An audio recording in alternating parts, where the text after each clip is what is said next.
Hi all. Saturday ஒரு சின்ன mini vlog மாதிரி. ஸோ மார்னிங் எழுந்திரிச்சனோ பசங்களுக்கு தோசை எல்லாம் சுட்டு கொடுத்துட்டு ஸோ அப்படியே துணியெல்லாம் வாஷ் பண்ணிவிட்டு ஸோ என்னோடய பழைய லாங் வீடியோவில் பார்த்தா எனக்கு தோசைவே சுட வராது. நான் அதில் மென்ஷன் பண்ணியிருப்பேன் எங்கள் ஹஸ்பண்ட் சுடாதான் தோசை நல்லா இருக்கணும். பட் இப்போது நான் கற்றுக்கின தோசை சுடுறதுக்கு நல்லா வந்துச்சு. ஓகே, அந்த தோசைக்கு சட்னி இல்லை, பீட்ரூட் சாம்பார் சூப்பராக இருந்துச்சு காம்பினேஷன். பீட்ரூட் சாம்பார். ஸோ பிரேக்ஃபாஸ்ட்டெல்லாம் நானும் கிட்ஸும் சாப்பிட்டுட்டு டெரஸ்க்கு போயிட்டு துணியெல்லாம் காய போட்டுட்டு அப்புறமா பசங்களுக்கு லீவ் இருந்துச்சு, சரி டிவி பார்க்குவாங்கன்னு சொல்லிவிட்டு அவங்களுக்கு ஒரு சின்ன ஆக்டிவிட்டி மாதிரி இந்த கீரை புதினா எல்லாம் கிள்ளி செப்பரேட்டாக வைக்கிற மாதிரி. அன்றைக்கி லன்ச்சு பார்த்திங்கன்னா எங்கள் வீட்டில் beef biryani. So beef biryani பண்ணுறதுக்கு முன்னாடி இந்த பீஃபை நல்லா வச்சு எடுத்துக்கணும். லைக் சூப் மாதிரி பீஃபு, புதினா, கொத்தமல்லி, கருவேப்பிலை, இஞ்சி பூண்டு பேஸ்ட்டு, மிளகாத்தூள், கொஞ்சம் உப்பு, ஒரு 1 1.5 கிளாஸ் தண்ணி, இது எல்லாமே போட்டு நல்லா வச்சிடலாம். ஸோ ரொம்ப சூடாக இருந்துச்சு அன்றைக்கி பயங்கரமாக பெங்களூரில்.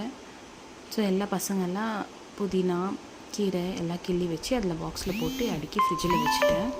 இப்போ பிரியாணி பண்ணுறதுக்கு ஒரு பேனில் ஆயில் நல்லா தாராளமாக விட்டு ஒரு டேபிள் ஸ்பூன் கீ விட்டுட்டு நல்லா ஹீட் ஆகட்டும்.